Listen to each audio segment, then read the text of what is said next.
През 1868 година национално-освободителното движение се случва едно славно събитие, което по думите на известния ни поет и революционер Христо Ботев направи епоха както в историята на нашата емиграция, тъй и в историята на нашето политическо и умствено възраждане.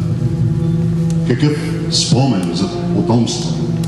Шепа решителни млади момци, без никаква революционна организация, без никакви средства, презрение и гонение.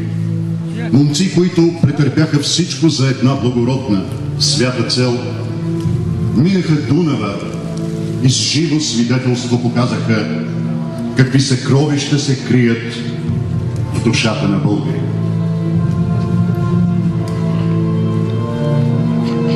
Тези думи се отнасят за четата на Хаджи Димитър и Стефан Караджа, която стъпва на българска земя през нощта на 6 срещу 7 юли 1868 година. Крайната цел на нейния маршрут е да достигне до Агликина поляна в Сливенския Балкан, да развее знамето на свободата и да образува едно привременно правителство в Балкан. За по-малко от 2 седмици, от 6 до 18 юли, четата изминава дълъг път от местността Янково гърло Свищовско до Бузлуджа.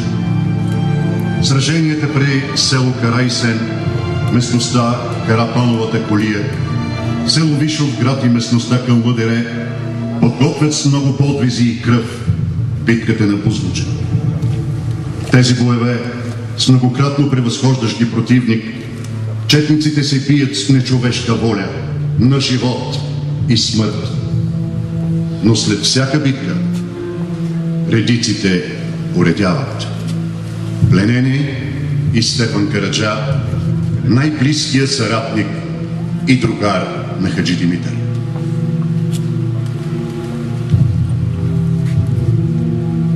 Четата се движи по билото на Стара планина, преследвана непрекъснато от турски потери, Заптиета, Башибозук и редовна войска.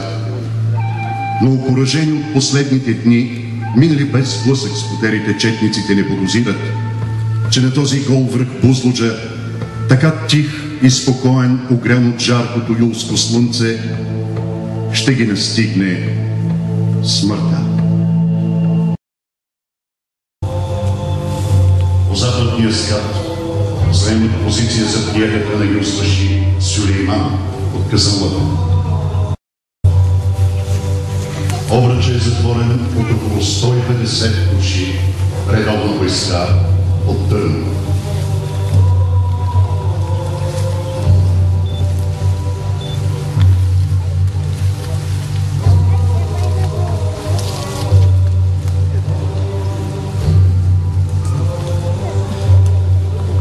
Главне Христо Македонски на стража заедно с николци на свои другари.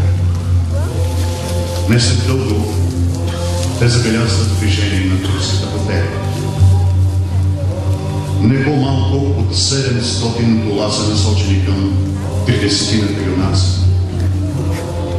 Всички от стражата припват да съобщят на воеводата и другарите си, за да се вземат мерки за охрана. Цялата дружина е дълбоко. Развиват се. Будят трудно причието и трудността, че потерят на стъп. Той започва заедно с часовите да подичат. Четата не могат да станат. Дигат глави след виковете на воеводата и пак падат на яд за всеки.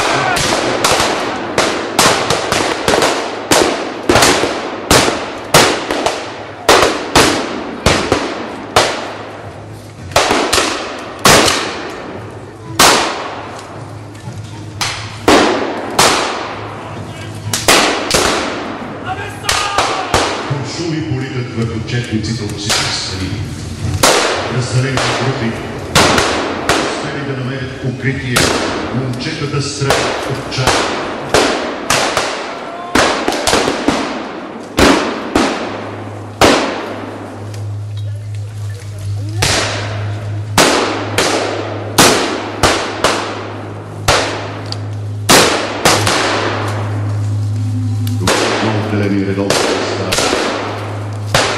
тръгва към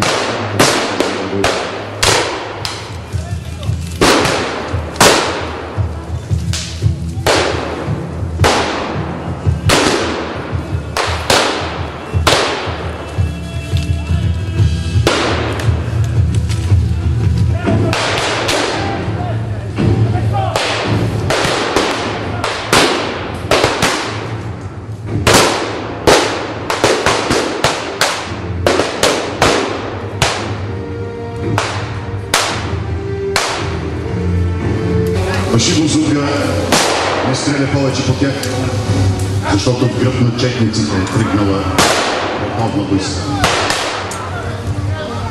Никой извиква на турски: не дейте да стреляте, че ще убием нашите.